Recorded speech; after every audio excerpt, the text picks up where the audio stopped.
Historia del arte, cubismo. El cubismo es un movimiento que pertenece a las vanguardias del arte y que se desarrolló entre los años 1907 y 1914, donde culminó su apogeo.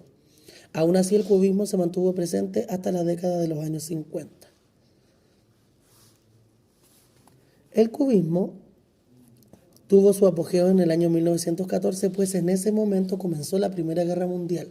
El impresionismo y el postimpresionismo, que habían dominado la escena artística durante décadas, comenzaron a perder popularidad a principios del siglo XX, lo que abrió espacio para nuevas corrientes como el cubismo.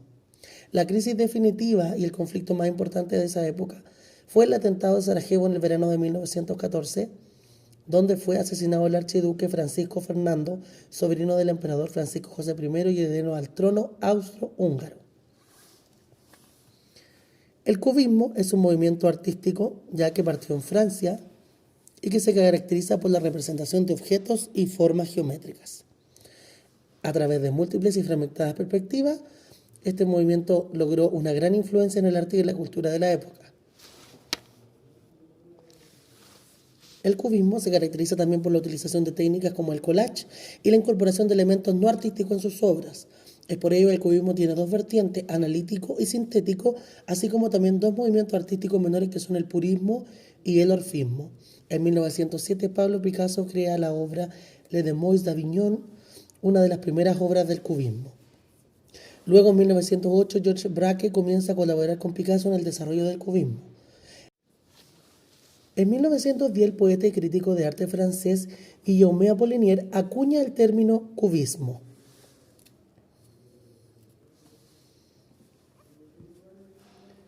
Algunas obras destacadas de esta época son Les Demoiselles d'Avignon y Guernica de Picasso, violín y guitarra de Juan Gris, Le Portugais de Georges Braque y en la arquitectura la Villa Savoye de Le Corbusier y la Casa Cubista de Praga de Joseph Goccard.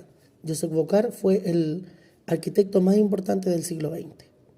Algunas de las frases que podemos recordar de Pablo Picasso son, por ejemplo, todo lo que puede ser imaginado es real. De Juan Gris, pierdes el momento cuando sabes el resultado. Y de Georges Braque, solo hay una cosa valiosa en el arte, las cosas que no se pueden explicar.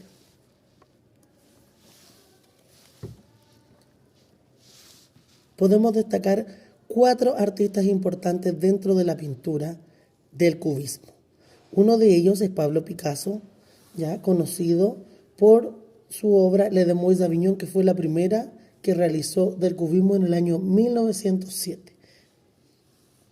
También podemos destacar a Juan Gris, que fue un artista español que se caracterizó por el uso de colores suaves y la incorporación de letras y números en sus pinturas. Experimentó con una variedad de técnicas y estilos, incluyendo el cubismo analítico y el sintético. Su obra en el cubismo fue esencial para la evolución de la pintura moderna. Un ejemplo de ello es su obra Violín y Guitarra.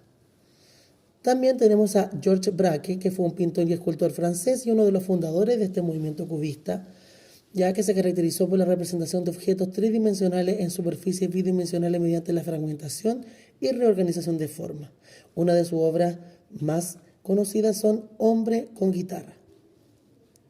También podemos destacar a una mujer dentro de este periodo, que era María Blanchard, una pintora española conocida por su trabajo en este movimiento.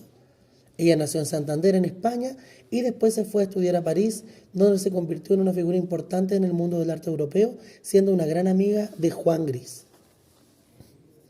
Respecto a la arquitectura, a diferencia de otras formas del arte, el cubismo tuvo una influencia limitada en la arquitectura. Aún así, algunos arquitectos se inspiraron en los principios del cubismo para crear edificios con un estilo que reflejara la idea del movimiento artístico. Entre las características de la arquitectura del cubismo se encuentran el uso de formas geométricas, especialmente el cubo como elemento central del diseño, la simplificación de la forma y la eliminación de elementos decorativos superfluos, la utilización de materiales modernos como el vidrio y el acero, también la creación de espacios interiores que reflejaran la importancia de la luz y la sombra. La Villa Savoye es una de las obras arquitectónicas cubistas que transformó la concepción de la arquitectura y del pensamiento arquitectónico en el siglo XX. La arquitectura más representativa pertenece a Joseph Goccard, que fue un destacado arquitecto checo, considerado el más importante del siglo XX y que fue conocido por su trabajo en el movimiento del cubismo checo y en la arquitectura moderna.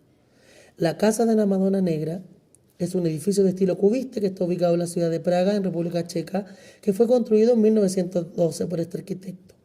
Es uno de los ejemplos más destacados de la arquitectura cubista en Europa. La fachada del edificio presenta una serie de características típicas de este estilo, como líneas rectas y angulares que se combinan con formas geométricas para crear una apariencia asimétrica y angular.